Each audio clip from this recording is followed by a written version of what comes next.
آج کے دن کے حوالے سے میں بات کرنا چاہوں گا کہ پاکستان کی تاریخ میں 16 دسمبر کا دن ویسے ہی سیاہ ترین دن جانا جاتا تھا کہ پاکستان 2 لفظ ہوا تھا 16 دسمبر کو اور بکھر گیا تھا، ٹوٹ گیا تھا، اور جو پاکستان قائد اعظم محمد علی جناح نے 1947 میں بنایا تھا اس کا نقشہ جو ہے وہ چینج ہوا تھا 16 دسمبر 1947۔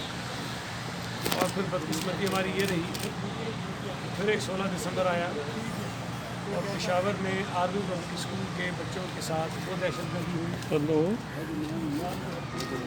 وعلیکم السلام۔ بس آنے دیا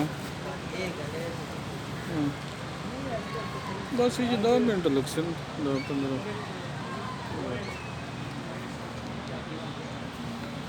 سیکھنا چاہیے، سبق لینا چاہیے دونوں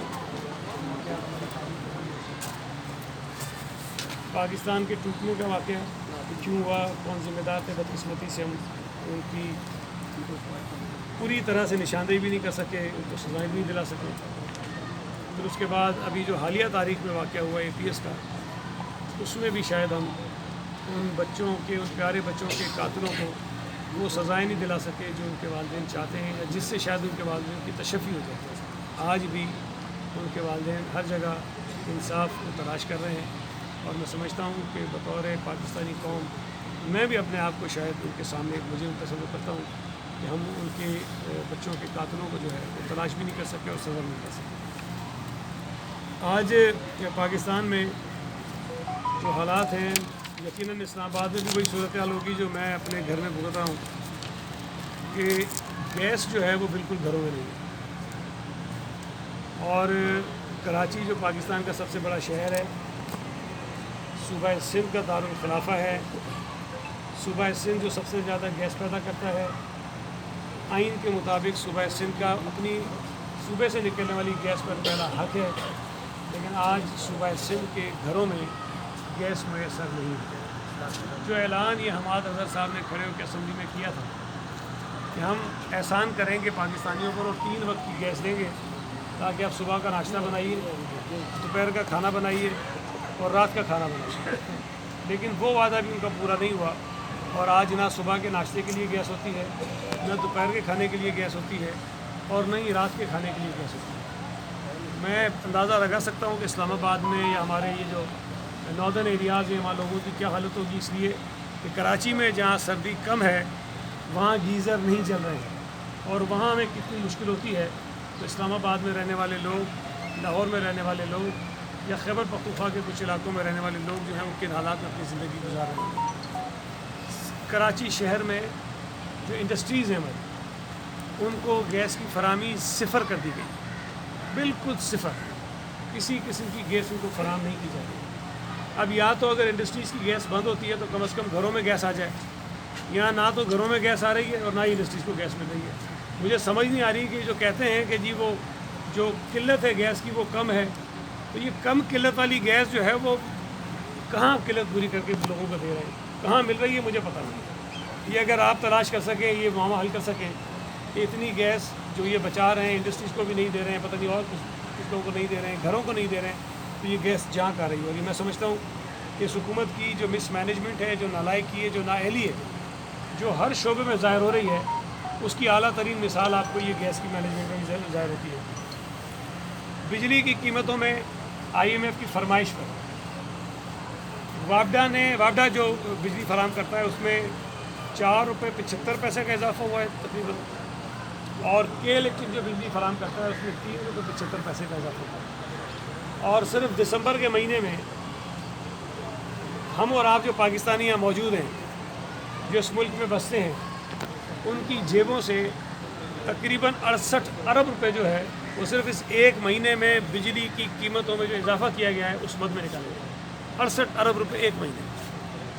اس کے علاوہ چینی کی قیمتوں میں جو اضافہ ہوا ہے، گندم کی قیمتوں میں جو اضافہ ہوا ہے، دواؤں کی قیمتوں میں جو اضافہ ہوا ہے، ڈالر کی قیمت میں جو اضافہ ہوا ہے، اور اس وقت جو یوریا کی صورتحال ہے پورے ملک میں کہ لوگوں کو یوریا مل نہیں رہا، अब वो किस तरह काश्त करेंगे, ये बहुत ख़तरनाक सूरत हाल इसलिए है कि एक तो आप वैसे ही बहुत सारी चीज़ें आपको जो हैं वो जो फूड आइटम्स हैं वो आपको इंपोर्ट करने पड़े, और अगर आपके काश्तकारों को यूरिया नहीं मिलेगा, खाद नहीं मिलेगी या महंगी मिलेगी, तो उनकी जो काश्त है वो मुतासर होगी, और अगर काश्त मुतासर होगी, फसलें मुतासर होगी, तो आपके जो फूड आइटम्स इंपोर्ट हो रहे हैं उसमें मज़ीद इजाफा होगा। उसमें इजाफे होने का मतलब ये है कि आपका इंपोर्ट बिल बढ़ेगा। इंपोर्ट बिल बढ़ेगा तो उसका मतलब ये है कि जो आपका करंट डेफिसिट अकाउंट है उसमें जो जो जो जो बहुत मुश्किल हालात में इस वक्त है, जिसकी वजह से इनको ये जो शरह सूद है उसमें इजाफा करना पड़ रहा है, बहुत सारी चीज़ों की इंपोर्ट बंद करनी पड़ रही है, ये IMF की फरमाइश पे जो मिनी बजट लाने जा रहे हैं, ये सारी चीज़ें आपस में इंटर कनेक्टेड हैं। एक चीज़ को ये मिसमैनेज करते हैं और आपकी मईशत के बहुत सारे इंडिकेटर जो हैं वो सारे डिस्टर्ब हो जाते हैं।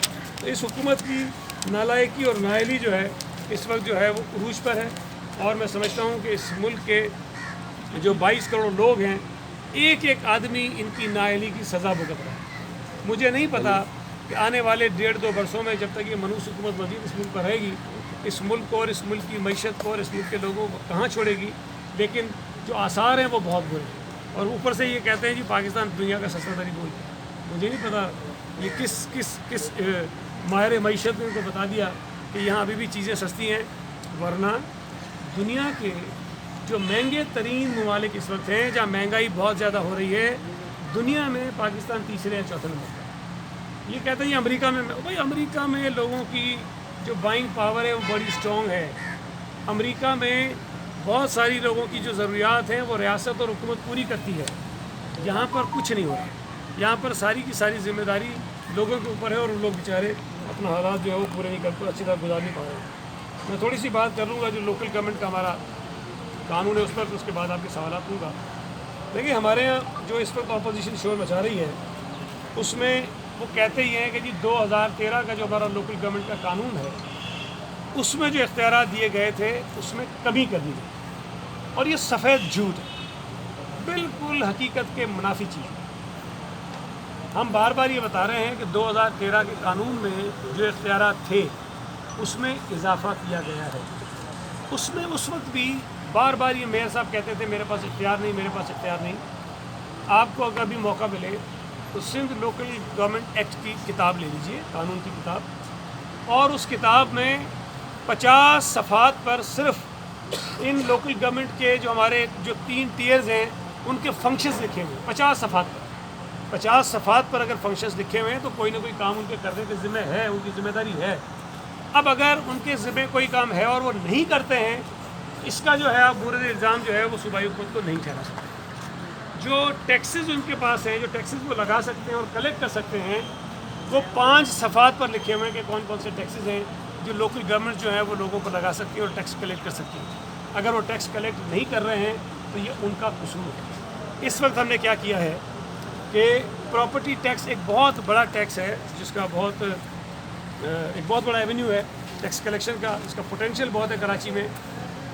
उस प्रॉपर्टी टैक्स की जो कलेक्शन है वो इस वक्त तक सूबाई महकमा है हमारा एक्साइज एंड टैक्सेशन का, वो उसकी कलेक्शन करता था और उसके बाद वो ट्रांसफ़र करता था लोकल गवर्नमेंट, जो ये इदारे जो हमारे हैं बल्दियात के उनके, उसमें वो अपनी जो कलेक्शन चार्जेस हैं वो डिटेक्ट करते थे। ये मुतालबा था कि प्रॉपर्टी टैक्स की जो कलेक्शन है वो भी लोकल काउंसिल के पास होनी चाहिए, हमने वो कर दिया।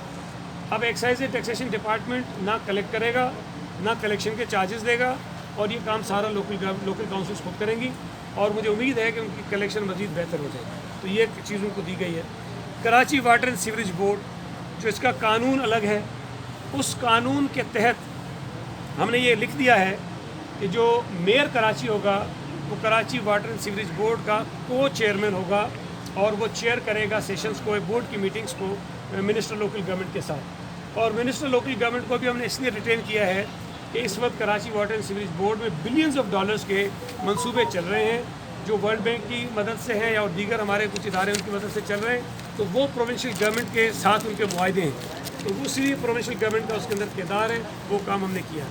सॉलिड वेस्ट मैनेजमेंट बोर्ड, जिसका मेयर अक्सर कहता था मेरे पास तो कचरा उठाने का भी इख्तियार नहीं है, मैं भी आपके सामने कह रहा हूँ कि कचरा उठाने का इख्तियार 2001 में भी मेयर के पास नहीं था, उस वक्त भी वो टाउन्स के पास हुआ करता था। और हमने इस मरतबा जो अमेंडमेंट की है सॉलिड वेस्ट मैनेजमेंट बोर्ड के कानून में, उसमें हमने मेयर को चेयरमैन बनाया है और कमिश्नर कराची को उसके साथ वाइस चेयरमैन बनाया है। हमने टाउन्स बनाए हैं और ये टाउन्स भी बहुत सारी जो अपोजिशन की जमातें हैं उनकी सिफारिश पर बनाए हैं। मुझ समेत पीपल्स पार्टी के बहुत सारे लोगों का ये ख्याल था कि हमें जो हमारी DMCs थी, डिस्ट्रिक्ट म्यूनसिपल कॉरपोरेशन, वो हमें रिटेन करनी चाहिए थी। मैं ये समझता हूँ कि वो हमारे फ़ायदे में थी, लेकिन पार्टी का ये ख्याल था, सिंध हुकूमत का ये ख्याल था, कैबिनेट का ये ख्याल था कि नहीं, अगर तमाम जमातें इस पर इत्तफाक करती हैं कि टाउन्स बनाए जाएँ तो हमें टाउन्स बना लेने चाहिए। टाउन्स हमने उनके कहने पर बनाए। 10 या 11 महकमे ऐसे हैं सिंध हुकूमत के जिसमें हमने लोकल गवर्नमेंट के नुमाइंदों को किरदार दिया है। उसमें पुलिस शामिल है, उसमें एजुकेशन शामिल है, उसमें हेल्थ शामिल है, उसमें स्पोर्ट्स है, उसमें रिलीजियस अफेयर्स है, उसमें माइनॉरिटी अफेयर्स है, उसमें ज़कात रिलीजियस अफेयर्स है, उसमें वुमेन डेवलपमेंट है, उसमें एक हमारा डिपार्टमेंट है, department for differently able person, जो माजूरों के लिए एक महकमा है, उसको भी हमने कर दिया। तो 10 महकमे जो पहले नहीं थे, हमने उनमें इनका किरदार डाल दिया है। हमने पहली मरतबा, और किसी सूबे ने ये काम नहीं किया, कि हमने हर काउंसिल में माजूरों के लिए और ट्रांसजेंडर्स के लिए नशिस्तें रख ली हैं। ये वो तमाम इकदाम हैं जो हमने बेहतर किए हैं और इस कानून के अंदर हमने इनको दिए हैं। सिर्फ एक चीज़ जो है वो तब्दील हुई है, और मैं समझता हूँ कि उसके पीछे में नीयत हमारी अच्छी है। वो एजुकेशन और हेल्थ जो बल्दियात के पास थे, कुछ थोड़े बहुत स्कूल थे और कुछ 4 या 5 हॉस्पिटल्स थे, कुछ डिस्पेंसरीज थे। उनको लेने का मकसद सिर्फ ये है कि उन हॉस्पिटल्स को, जो बहुत बड़े हॉस्पिटल हैं लेकिन वो चलाए नहीं जा रहे ठीक तरीके से, वहाँ काम करने वाले लोगों को तनख्वाहें नहीं मिलती, वहाँ मरीज़ों को जो है सहूलतें नहीं मिल रही। तो हमारी एक ख्वाहिश थी, हमारा एक ख्याल है कि अगर उन हॉस्पिटल्स पर हम खर्चा करेंगे, और तो कराची के या सूबे सिंध के जिस तरह हमने बड़े बड़े हॉस्पिटल्स बेहतर किए हैं, इन हॉस्पिटल्स को भी हम बेहतर करें और वहाँ के रहने वाले लोगों को सेहत की अच्छी सहूलतें दे सकें। उसमें Karachi institute of heart disease है, उसको हम NICVT के तर्ज का एक हॉस्पिटल बना सकते हैं। वो फ़ायदा कराची के शहरियों का होगा। अब्बासी शहीद हॉस्पिटल 750 बेडेड हॉस्पिटल है, शहीद जुल्फ़िकार अली भुट्टो ने बनाया था, पर वो KMC को दिया था। हम उसको चाहते हैं कि उस हॉस्पिटल को हम अच्छा करें, वो हॉस्पिटल अच्छा होगा तो कराची के शहरियों को फ़ायदा होगा। ये वाहिद ऐसी चीज़ है जो हमने की। और मैं आपको एक चीज़ याद कराऊँ कि मेरे हल्के में एक स्कूल है, और वो अक्सर मीडिया पे चलता था कि जी गधे बंधे हुए हैं। बड़ा मेरा भी बैठ बजाते थे कि जी वज़ीर है और वज़ीर के हल्के में एक स्कूल है, उसमें गधे बंधे हुए हैं। मैं बार बार समझाता था कि ये सिंध हुकूमत का स्कूल नहीं है, वो बल्दिया का स्कूल है। उस बल्दिया के स्कूल का ये हालत है कि उसकी इमारत भी ख़राब थी, उसमें बच्चे भी नहीं थे, वहाँ पर जानवर बांधे जाते थे। अगर इस तरह के स्कूलों को सिंध हुकूमत लेकर उनको ठीक करना चाहती है तो ये वो चीज़ें नहीं है जो जिनके लेने से हमें फ़ायदा होगा। ये वो इदारे हैं जिनके ऊपर हमें अरबों रुपए खर्च करने पड़ेंगे, और ख़र्च करने के बाद इसको हम ठीक करेंगे। तो नीयत इसके पीछे ठीक थी, एक चीज़ उनसे ली है, बाकी तमाम की तमाम जो चीज़ें हैं वो हमने इनको फराहम की हैं। लेकिन बदकिस्मती से हमारी जो सूबे की अपोजिशन है वो आपकी यहाँ की वफाकी हुकूमत से ज़्यादा नालायक है, ज़्यादा नाअहल है। उन्होंने इसको पढ़ा नहीं है, इसको समझा नहीं है, और उस पर वो शोर मचा रहे हैं। ख़ास तौर पर MQM जो है इस तरमीम को जवाज़ बना के पूरे सूबे में लिसानी फसादात कराना चाहती है, लोगों को लड़ाना चाहती है, ताकि इनकी जो माजी की सियासत है वो सियासत दोबारा ज़िंदा हो और इनकी दुकानदारी जो है वो चल सके। जी जाओ। पोजीशन तो अपनी जगह उसका काम ही ये है, लेकिन गवर्नर सिंध जो हैं उन्होंने भी कुछ एतराज़ात लगाए। मैं आपसे ये जानना चाहता हूँ कि गवर्नर सिंध का ताल्लुक चूँकि एक क्लास पॉलिटिकल पार्टी से, क्या गवर्नर सिंह अपने ओहदे पर बैठकर सियासत कर रहे हैं? देखिए, ये बात मैंने पहले भी कही है, गवर्नर साहब एक आइनी ओहदे पर बैठे हुए हैं और आइन में उनका एक छोटा मोटा किरदार है जो काम उन्होंने करना होता है। तो जब असम्बली कोई बिल पास करके उनको भेजती है तो मेरा ख्याल ये है एज ए पॉलिटिकल वर्कर कि वो उसके ऊपर अपना माइंड अप्लाई करें और आइन के मुताबिक अगर वो समझते हैं कुछ एतराज़ात लगाएं, कुछ ऑब्जर्वेशन दें और असम्बली को वापस भेजें। लेकिन ये जो बिल था उस पर गवर्नर साहब ने TV चैनल्स पर इंटरव्यू दी, अपोजिशन के तमाम मेंबर्स के साथ मीटिंग की और उसके बाद ऑब्जर्वेशन लगा के वो असम्बली को वापस भेजा। ये सवाल आपका ठीक था कि उन्होंने कुछ ऑब्जर्वेशंस लगाई। हमने उनकी ऑब्जर्वेशंस को अपोजिशन की मीटिंग्स का नतीजा समझा, उससे समझा कि हमने उससे गवर्नर साहब ने अखज़ किया है, उसमें 4-5 चीज़ें हमने दुरुस्त कर। उन्होंने कहा कि जो मेयर का और टाउन के चेयरमैन का इलेक्शन है वो सीक्रेट नहीं होना चाहिए, ओपन होना चाहिए। हमने उनकी बात मान ली, हमने उसको ओपन कर दिया। उन्होंने कहा कि मेयर और टाउन का जो कैंडिडेट है टाउन एमसी का, वो काउंसिल का मेंबर होना चाहिए। हमने उनकी बात मान ली और उसको काउंसिल का मेंबर बना दिया। गवर्नर साहब ने कहा कि शेड्यूल में अमेंडमेंट करने का इख्तियार जो कैबिनेट ने ले लिया है वो कैबिनेट के पास नहीं होना चाहिए, असेंबली के पास होना चाहिए। हमने उनकी वो बात मान ली। उन्होंने कहा कि जो मियाद है इन काउंसिल्स की वो उस दिन से शुरू हो जिस दिन इनका पहला इजलास होगा। हमने हलफ की बात की थी, उन्होंने इजलास की बात की, हमने उनकी बात मान ली। तो जो चीज़ें हम मुनासिब समझते थे और वो चीज़ें हमने गवर्नर साहब की जो ऑब्जर्वेशंस थी उसको मद्देनज़र रखते हुए वो मान ली, और उसके बाद हमने दोबारा गवर्नर साहब को भेज दिया। और अब गवर्नर साहब के पास ये इख्तियार बिल्कुल भी नहीं है कि वो उस पर एतराज़ लगा सकें, उसको वापस कर सकें। 10 दिन के अंदर अंदर उनको इसको पास करना है। अगर वो नहीं करेंगे तो ख़ुद वो पास जो है मंजूर तस्वुर किया जाएगा, तो अब वो कानून बन जाएगा। सईद गनी साहब, एक छोटा सा सवाल सर। 100% कर रहे हैं, बल्कि सियासत कर रहे हैं। मैं समझता हूँ कि अपने जो उनका एक आइनी उनकी पोजीशन है उसके साथ वो ज़्यादती करते हैं। उन्होंने असम्बली की जानिब से आया हुआ एक बिल, उसके ऊपर अपना माइंड अप्लाई करने के बजाय अपोजिशन के मेंबर्स के साथ मीटिंग्स की, और जो अपोजिशन के मेंबर्स ने उनको कहा वो एतराज़ात लगा के उसको भेजा। लेकिन उसके बावजूद भी चूँकि हम समझते हैं उसका आइनी इख्तियार है, उसको भले वो मिसयूज़ कर रहे हों, लेकिन हमने उनकी जो ऑब्जर्वेशन थी उसको एड्रेस किया। सईद गनी साहब, मैं ये आपने अपनी ख़ासी बातों पे ज़िक्र किया वहाँ के हालात वजूहात का। कराची का अमन जो है वो पूरी कौम का ही हमेशा ख्वाहिश रही है, और आपकी पार्टी को ये क्रेडिट जाता है कि वहाँ पे अमन है। उसमें वफाक का भी हिस्सा होगा, इदारों का भी होगा, सबका होगा।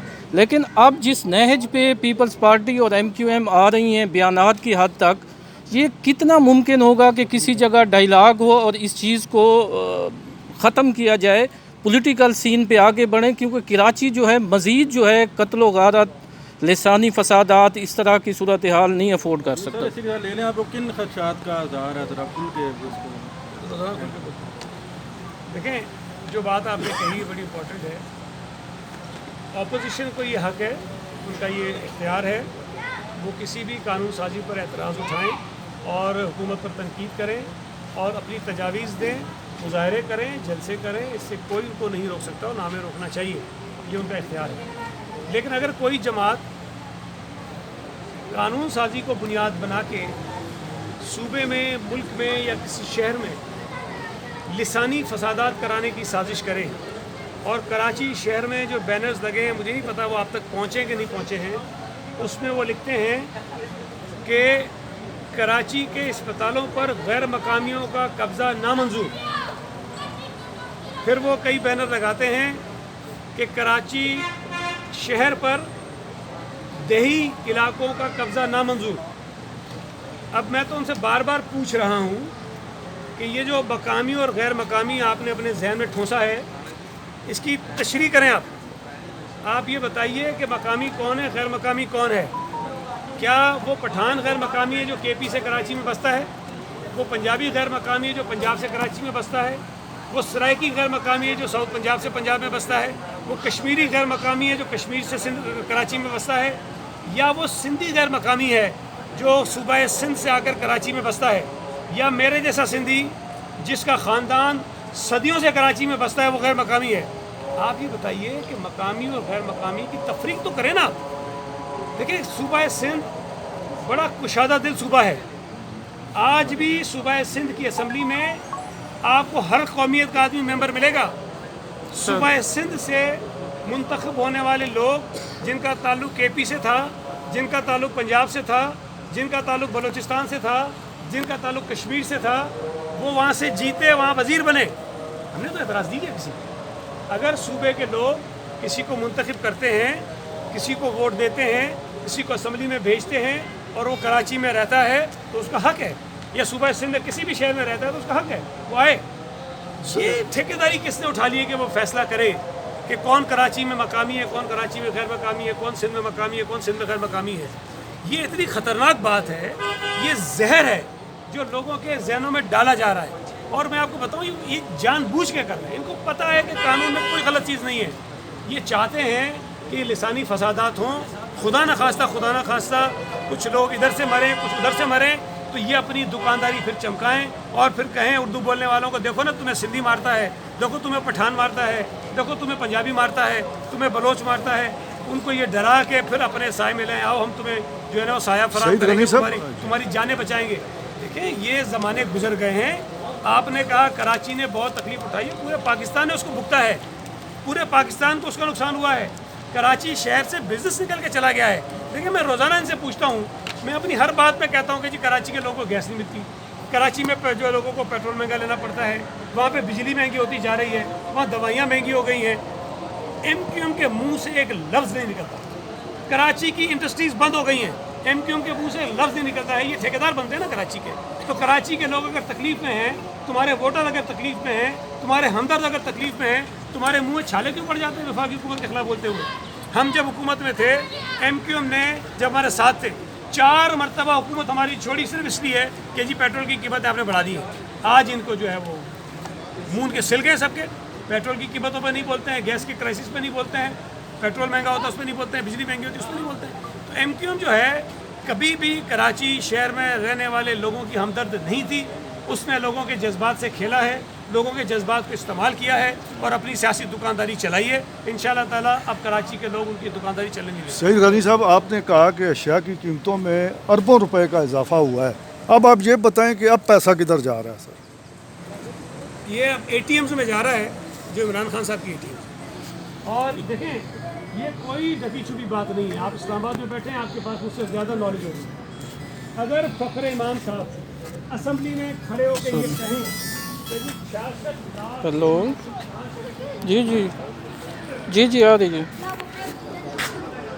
بس میں نکل آیا تھوڑے کو لوگ تُسے کتنا کھڑے ہوئے.